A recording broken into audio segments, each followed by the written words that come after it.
Let's go to our main man, Chris Franklin, joining us now on Birds 365 from NJ.com. Chris, welcome to the show, man. How you doing on this Tuesday morning? Hey, I'm doing great, guys. Welcome to championship week. How are you guys doing? Championship week. We're going to get a different backdrop. We're going to get that NFC championship backdrop. They might even trot the trophy in. Oh, please get that ironing board, the one that looks like iron. Nah, I miss the old Hallows trophy, man. That one just was like, all right, yeah, it's there. No, I don't even know what it looks like, to tell you. It looks like iron. Little, yeah. I don't even pay attention to it. Yeah. But it's a big game, and I don't think it could have shaken out better for the Philadelphia Eagles. I mean, you want to be at home. It looked like we'd all be going to beautiful Romulus, Michigan. Now the game is in Philadelphia. Obviously, it's a very difficult place to play. 2017 championship game, 2018 championship game, actually. 38-7, I believe, was the score. Hassan Reddick ruined the NFC championship game in the 2022, so 2023. I believe that game was 31-7. Should Washington even show up, Chris Franklin? Yeah, I think it's going to be closer than a lot of people think. I mean, so closer than 38-7 or 31-7? Just a bit, just a little bit closer. Yeah, I think it's going to be a lot closer than that. You look at this team, and I know a lot of people discount the whole third game against the big. I think it's a divisional opponent, which they know you a little bit too well. It's not extra prep they have to put into you. So, yeah, I think this game's a lot closer, and they're coming on with a lot of momentum. I mean, beating the Lions with their defense was, I don't know how they got that far with that defense sometimes, but Aaron Glenn was that good of a coach. But yeah, they took advantage of that. But I think you're going to see it. I think we're going to see a very entertaining, very tight game for most of this week. Yeah, like they normally are, right? Eagles and Commanders games normally are pretty close. Well, Chris, the obvious is Jayden Daniels, right? And he's obviously the biggest thing you got to factor for this game. He's a game-changing player. But from the Eagles' perspective, I want to give you my biggest concern, and I want you to either alleviate it for me or double down and make me feel worse about it. The Jalen Hurts knee injury is weighing on me, Chris, because we've talked about all year how this team is such a dominant run team. They don't have the greatest passing offense in the world. That's not a knock. That's just the truth. They're not a great passing team right now.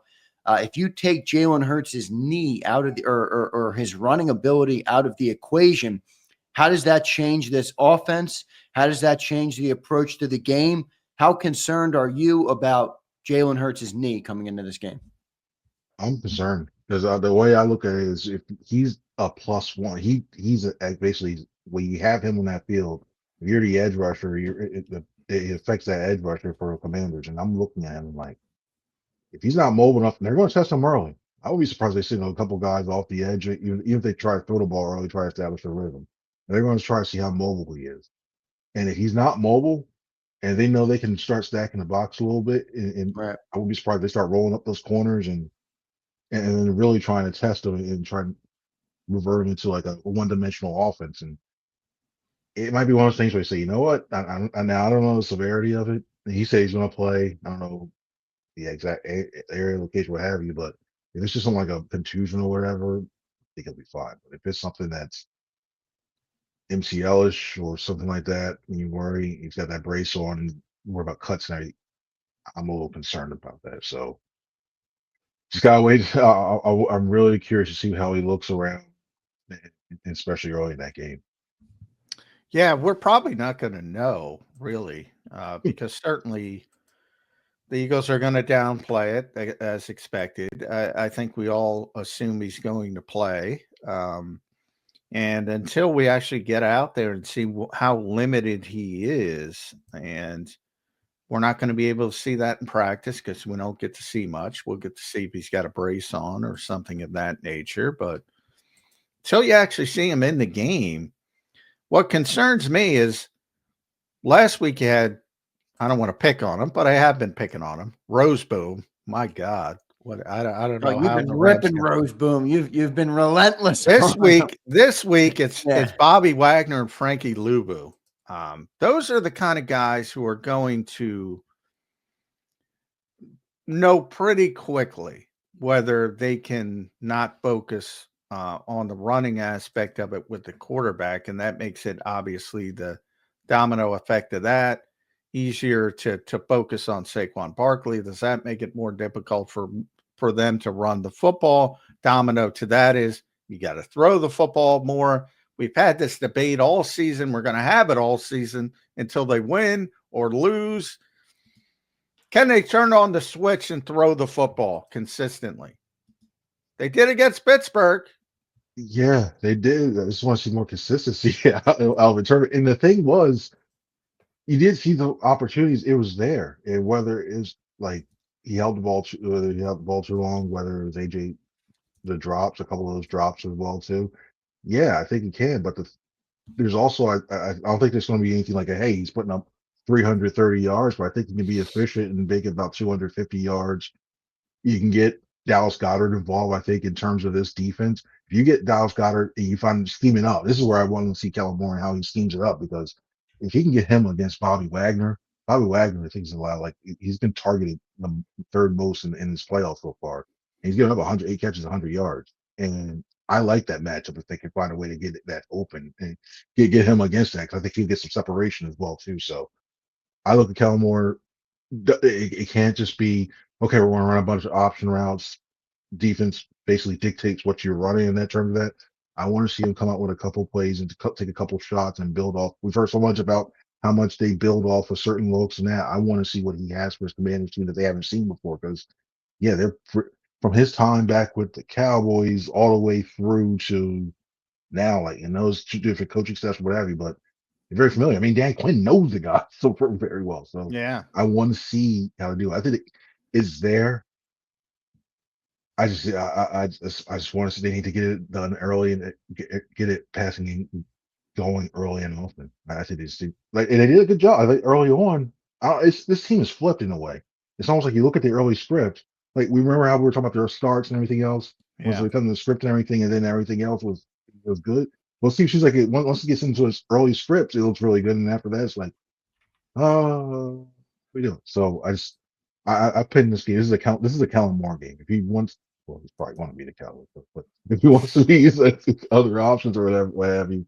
Yeah, Don't say that. We got a respite from the Kellen Moore stuff. How could he possibly focus on the Los Angeles Rams having a number of head coaching interviews? He did make some boneheaded calls, though, John, and this is not a case of judging the result. I mean, you got a quarterback with a banged up knee and you're running a bootleg. I mean, come on, Kellen. I'm not judging the result. I'm judging the play call, John. I think you're still judging the results, but like a quarterback. But you know, like the safety. I mean, dude, get the ball out of your hands. I mean, I don't know. I'm torn on this because I look. We've been through, Chris, and you've been through it all. I've been through it all. This offense looks awfully familiar, whether it's Nick Sirianni calling it, Shane Steichen, Brian Johnson, now Kellen Moore. When does everybody default to, okay, they're building it around the quarterback, and this is what the quarterback's comfortable with, and this is what the quarterback likes to do, versus Brian Johnson should be set adrift, and Kellen Moore should be on the first flight to Dallas. At what point do people point at the quarterback?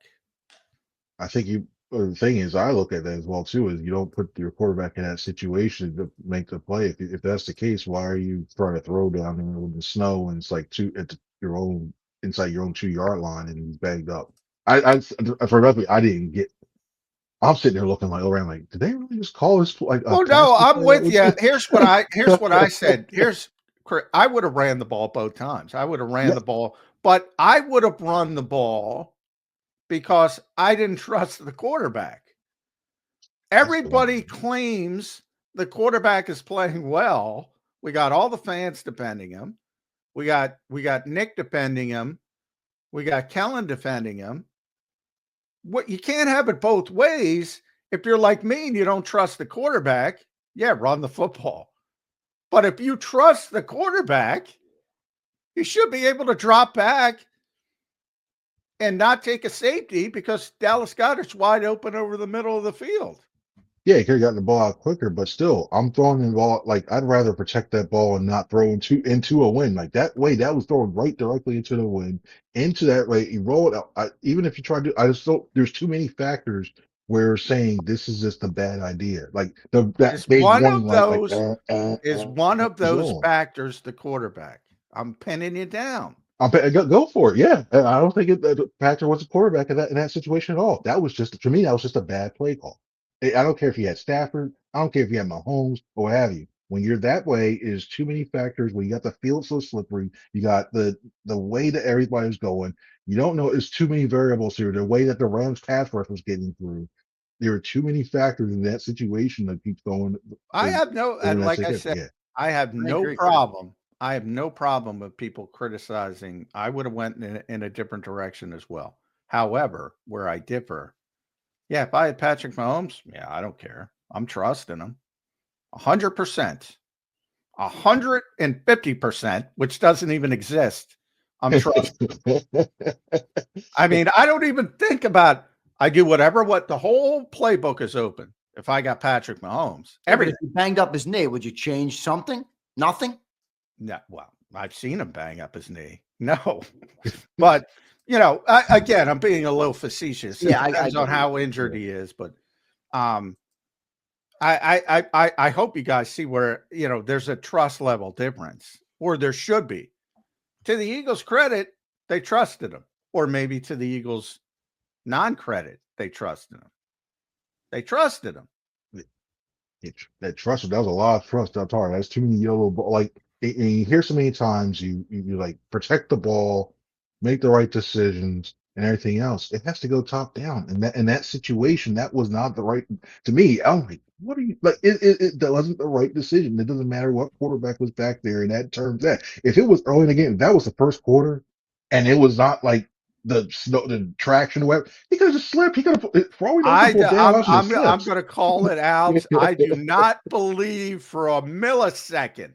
First quarter, former quarterback Chris Franklin would not trust Patrick Mahomes. I believe he would. Too many variables in that inside the 5 and the snowy thing. Calls, right? That's my only pushback. I believe he would have trusted Patrick Mahomes. I would have trusted Jalen to throw that ball, no snow, what have you. With that traction, there's too many factors. With that traction, with the snap, with everything in that.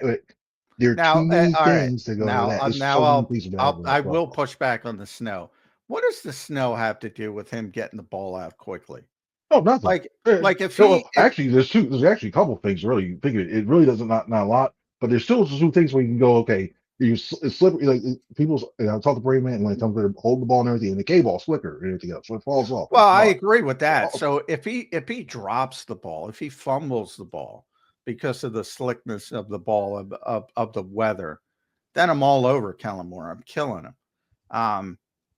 But the snow should not affect your ability to make a quick decision and get the football out where it's supposed to go. If you don't have the right grip on the football, like say if you're like the way goes right. No, I'm talking about not the mechanics, not the mechanics of the play. Because if the ball slips out of your hand, that's different. But as far as the actual decision making, come on. Oh, decision making, no. If you see a guy like 1, 2, 3, bam, if you got it quick, you got it quick. If you don't feel comfortable throwing that ball, don't throw that ball like that. No problem. Thing is, you shouldn't even be having to be at that point where you're saying, I don't feel comfortable throwing the ball or not. That we're 100%. That we're 100% agreed on. But I just got there in a different way. I'm being honest. I don't trust the quarterback, so I'm going to run the football with my Hall of Fame running back and an all-time great offensive line. That's what I'm going to do.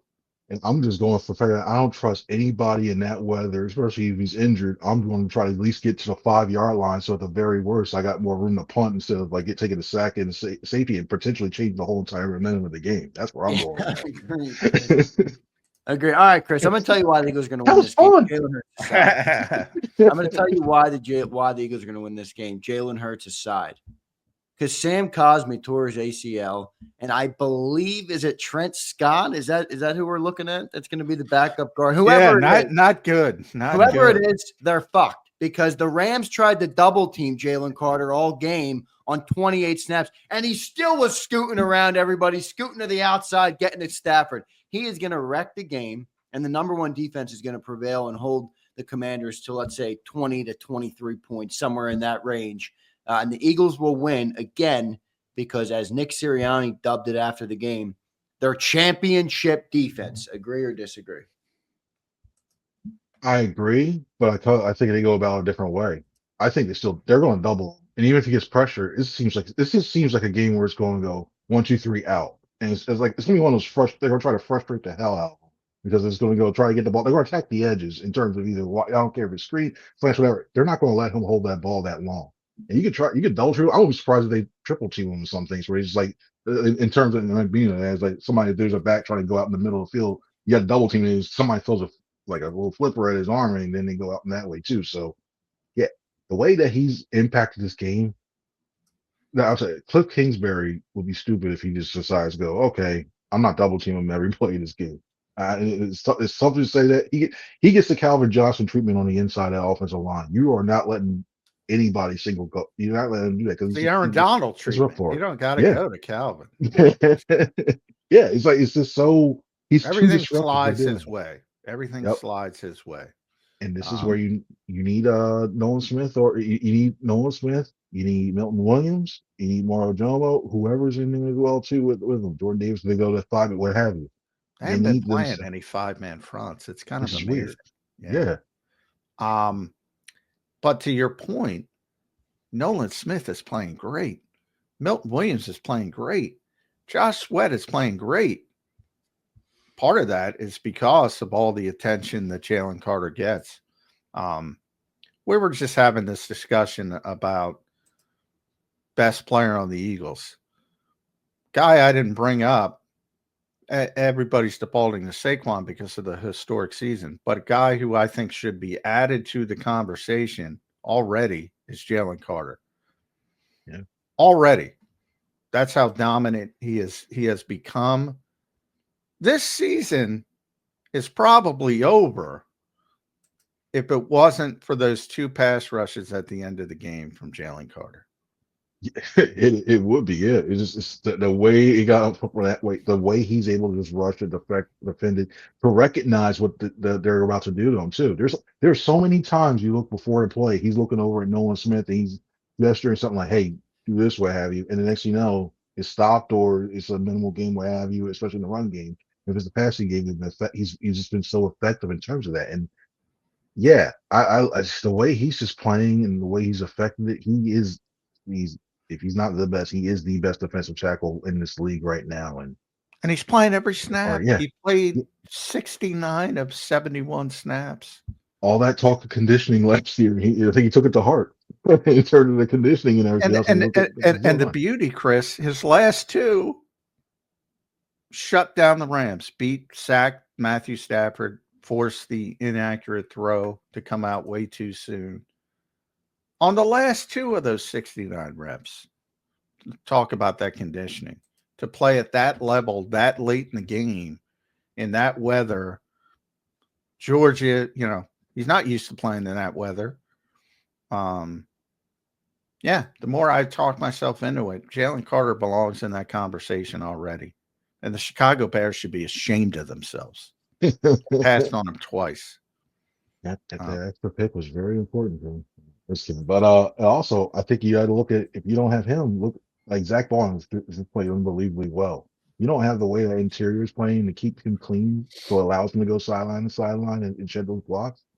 You're talking differently. I think that he's just so important in so many assets to this team, and him upright. And the only thing you worry about is just don't do the extracurricular stuff after a play. Just don't hit the quarterback late, especially this week. You don't want to hit the quarterback late because Sean Hockley's there. And he's called the third most roughing the passer calls. So you got to watch out for that. I forgot to mention Sean Hockley. I did tweet it. Or X'd it, whatever X calls it now, but posted it, I guess. these are the guys you're going to be angry with. Sean Hockley, I forget who the other official is, but Sean has got the Eagles game. But for all the world is against the Eagles, I believe they are 6-0 in Sean Hockley referee games. And by the way, even that's for the people complaining in Washington, because I'm sure they'll complain. The Eagles win every game. I mean, I love when people bring up like Mahomes' record, Eagles' record. They win every game. So they have a good record with every official, basically. Yeah, pretty much. Like, so just don't do anything. And this goes for any player. Don't do anything stupid. Just don't put yourself in a situation because you don't worry about. Okay, it's a hockey. Like, oh, he's going to run his TV. No, you don't worry about that. You just don't even give yourself that situation to get for a play. Control what you can control. It's cliche day here on Birds 365. Yeah. Oh, that's very true. So true. Yes. It is. Chris, how's this running game change if Jalen Hurts is banged up? I mean, a lot of it comes down to Jalen Hurts' ability to be the +1, right? And if he doesn't have that, not only could it impact the offense, it could impact what Saquon Barkley can do in this game. How do you see it playing out with Saquon? It's a lot of plotting. I mean, he still averaged 148, something like that in the 2 games, but there's a lot of attempts for him to even get to that. So it'll require a lot of patience. It wouldn't be I don't think you'll see the consistent 5-6 yards. You may see 2 and 3, and then you just hope it wears them down to the point where they find a way to get sustained drives, and it wears that defense down. It's almost like the body blows. You keep running between tackles, and then try to mix it up and go outside, try to break one, or at least run that towards that stretch play. What have you, just do that. But I think it's very dangerous. This is where we come back to the Jalen Hurts in terms of just throw a few, because if they see that early, so we talked about the effect of them not like they're trying to like edge and everything else in the passing game. Those safeties, they see that, they're going to start creeping like, oh, he's not going to do this. Okay. And they'll start walking people down, start see more run blitzes and what have you, anything else. So yeah, it's a full out effect. I personally, I wouldn't see. I think the play actually got to try a couple of things off of that early to try to loosen them up so you can keep that running game honest in terms of that. Because we saw what they did with Kenny Pickett was in there. And they saw that they didn't have that +1. It's like, oh, okay, move them up, box them in, add to the box and that. So yeah. The only pushback would be, Chris, is the one game the full game that they had without Jalen. I was thinking maybe Saquon doesn't have as big of a day today with Jalen not being in there, but he did have 160. Now it was the Cowboys. We beat them 41-7. Maybe that has something to do with it, not a championship defense over there. But it did make me feel a little bit better about Saquon's ability to run, even if Jalen's not in the game. I mean, he put up 160 versus the Cowboys. Yeah, I think the Cowboys at the time were going Cobb on three in the huddle when in terms of that too. So and they were just ineffective, what have you, against the run as well too. But yeah, it's there in terms of that. But yeah, when you have a confident coaching staff, and Mike Zimmer, I know Mike Zimmer's been around for a while, but I think everybody's figured him out long ago. That's why I think he was sitting for a long time. In terms of that. He was great early, and then just everybody figured him out. That's where Vic stands out to me. Vic continues to evolve,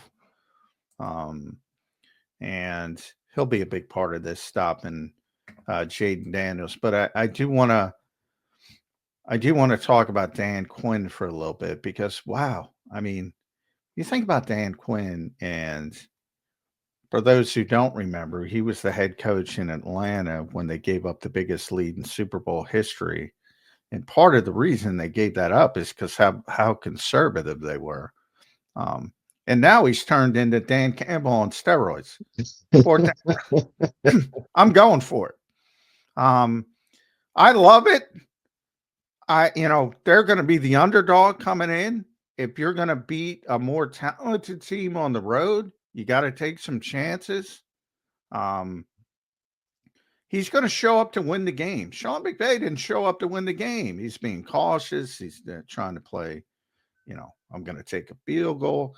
He's going to show up to win the game. How much stress does that put on the Eagles? Because they don't have to stop Jayden Daniels on 3 plays in their own territory. They're probably going to have to stop him on 4 plays. Yeah, and there's going to be some unexpected. I'm not talking about the traditionally. I would decide to throw a trick play or two just to try to throw them off and give them something they haven't seen, what have you. And yeah, the way that Dan Campbell's come in and instilled that confidence into that team, and not just saying, okay, we're a first year team, we're trying to build everything else, we can actually win this thing, especially from the start of the playoffs, is nothing short of masterclass. To me, he's the coach. I know Kevin O'Connell is the coach of the year, but to me, to take this team that was expecting it at least third at the very be generous. He's gonna say he finished third in the division this year, and all of a sudden now they're in a conference championship game. Yeah, he's done an amazing job in terms of that team, and I don't think, and we've seen too many times, and we've seen that too. I mean, we can go back even to if you look for the Eagles, you can go to Doug Peterson. If he was conservative against the Patriots in that Super Bowl, they're still looking for the first Super Bowl. Oh yeah, And I think Quinn knows that. I think you look at Quinn the way he's been done. That anytime he plays anywhere, he's got these guys believing. And a lot of these young guys like Daniels and what have you, they don't know any better because this is their first run, like first true Right. run to go this deep. So they're like, oh, we're supposed to feel any pressure? Oh, okay. We weren't even supposed to be this far. Okay. And just know all that. And the best and they look at that Lions win, they just tell them they can beat anybody anywhere. So yeah, Quinn's done a great job instilling a culture, even especially after Dan Snyder left. Like that team needed a yeah, culture. Everybody was yep. waiting in the area for something to happen, and he was the right guy for the job to come in. And I'm telling you this, like I think this game is just the start of I think what could be a 3 or 4 year stretch where we're watching this game. It's going to be must be TV. I think these two teams are going to be really really good for an extended period of time. Any concern about Kellen Moore going into this game, Chris? Talked Nah. about him a little bit Oh earlier. yeah, well, like, in terms of like if he's focused, I think he's so focused. I'm worried Well, I about him think not his making the bad entire thing, year's upset. philosophy is going to be different in this game if Jalen Hurts is banged up. I mean, how can you run the offense the same way, which has been so run dominant, if your quarterback can't run the same way? You know, I think it changes it up, and I don't know if that is as a good or a bad thing for Kellen.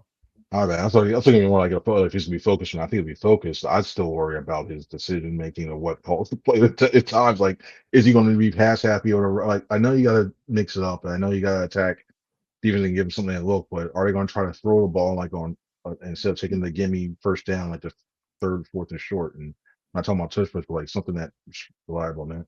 Like basically can use that. So, yeah, I'm very worried, and I still think I'm going to see how he responds after that performance that he had. I think that to me that was probably one of the worst games I think in all season he called. That was just rough. So I think I want to see how if what he comes up with that's new that the Commanders haven't seen and how effective he can be in getting the rhythm early on to be able to get that. So yeah, my concern is with Moore. I just hope he finds a couple of way and gets that or something and finds a way to get them going early on, like, and not just the first down. I think okay, first down, second down, okay, we know it's a run play. This is nice because you got Saquon Barkley. Yeah, you want to do that, but mix it up to the fact that you got Lou, you got veteran, you got Bobby Wagner. You got to try to outsmart, and you got the rest of that Joe Witt Jr., who I think is a really good coach as well too, defensive Joe coordinator. Witt Jr. Yeah, it's Yeah, all these ex-Cowboys. yeah. It is. You got a Yeah. lot of good guys in terms of that. So. At Just C. a lot. Franklin News, make sure you follow Chris on the X platform. Read him at nj.com. Does a phenomenal job covering this team. All right, I'm going to go worst case scenario with you, Chris. And I go back to Adrian Peterson's historic season. I was covering that team, and they made the playoffs. And Christian Ponder had his best game as a pro to get him into the playoffs. And everybody's hyped up. They beat Green Bay, and they had to go back and face Green Bay in the playoffs. And all of a sudden, it shows up in game day, and Christian Ponder's hurt, can't go. They had to start the great Joe Webb, and that was that, as they say. If the worst case scenario happens, and Jalen Hurts has a sprained MCL, and he can't play, can the Eagles beat the Washington Commanders with Kenny Pickett as the starting quarterback? I don't see it. I think you need Hurts because it's I just look at the way like I don't think they can. I know he came in and he did his he came in like and he tried to go with the ribs and everything after Hurts left and he put them in position to do that. He put them in position to win, and they let the other thing. But I just look at the way that offense. I think they scheme it up well. I think they just play too close to line. It's the domino effect so far down in terms of what they'll be able to do. I just don't see it. I don't know Kenny that. Flickett winning an NFC title game? I don't see it either. Chris. Backup quarterback in Philadelphia. That's on brand, baby. You may need him. And no offense, but I look at the way like if you had McKee in there, I feel a little bit more comfortable in terms like in the way you try to stretch the field and stuff like that for it. But I just feel like it's almost like Everybody okay. loves Tanner McKee, Mhm. man. Even Chris Franklin. I, I love I'm with Tanner. them. I don't think Kenny gives you that. Good dude. Good dude. and Tanner. Kane's a nice guy and everything else. I just look at the tools I see in there. Kenny Pickett is going to take this team to the promised land. Oh Chris God. Franklin. Wait, but I think there's a real question that will exist, and I don't think we're going to go down that road much. We probably won't. But if Jalen Hurts is 70% healthy, 75% healthy, there's going to be people out there saying, should we play the 100% healthy quarterback in Kenny Pickett if Jalen Hurts is 75% banged up? I would say there's no chance in hell. What would you say, Chris Franklin? I'm rolling with it. Give him the shot if he needs to. I'm sorry, no, someone should give him the shot. Like, hey, go out there and just feel it. And there's a small group that thinks Tanner should play over Jalen Hurts when he's healthy. Yeah, very small group, but they exist. I don't think any Kenny Pickett people exist. That's why Madden exists for a reason. You can put Tanner McKee as a starter there, but right in this game for this time, I can't right now I can't. Who's going to win? Give us a quick prediction. Obviously, you can change your mind during the week, and you will, seeing how Jalen Hurts depend. Eagles 23, Commanders 20. I like it. Yeah, good game. I just don't want 38-7. I want some excitement, Chris. 23-20. I like that one. We always play the Commanders close. I'm telling you, I feel like it's going to be a close game too. It's just lined up. It just got that feel. It's lined up to be that way. Now I don't see how. I think it's gonna be close. It's going to be a Reed Blankenship interception to seal the deal. Ooh, a little diving shot. Calling the shot. He hasn't had one in a while like that. Yeah, he's due for one. He's due for the diving interception to save it all. All right, Chris, thank you for joining in, man. We appreciate it. Make sure you guys follow Chris at C Franklin News. Read all his work at NJ.com. He's one of the best in the business covering this team. Chris, we appreciate you, brother. Hopefully we'll talk to you next week after another Eagles playoff win. Hopefully prepping for the Super Bowl, brother. Yeah, it'll be interesting to see. I appreciate it, guys. Thank you very, very much. Thanks, Chris. Appreciate it, bud. Thanks for joining us on Birds 365. Great stuff from Chris Franklin here on the show, Johnny Mac. We got some super chats to read, but any thoughts on what Chris had to say? I thought he had some good commentary there on the show. Chris always does. Yeah, but just thoughts on what he said today. Yeah, I mean, I think he's got a good beat on what it. I just don't think people are giving enough credit to the talent differential in this game. I think it's a great story. Like I started with the Washington Commanders, but man, I don't see how they get it done with that offensive line and defensive. I'll tell you how, Jayden Daniels. He would be the only way. That's the equalizer, and that's a lot to put on a rookie quarterback. And nothing's been too much for him yet. I'm the one who said he should have been number 1 overall. I'm the one who's talked him up all season, but I do think there is. I'll give both you and Cilio credit. Wanted him to go 1 over Caleb. I think he's the best quarterback in the draft. I think he's going to be a superstar in this league for a long time. I love everything about him, but I think there's steps to this, and I don't think they're ready to take that next step yet.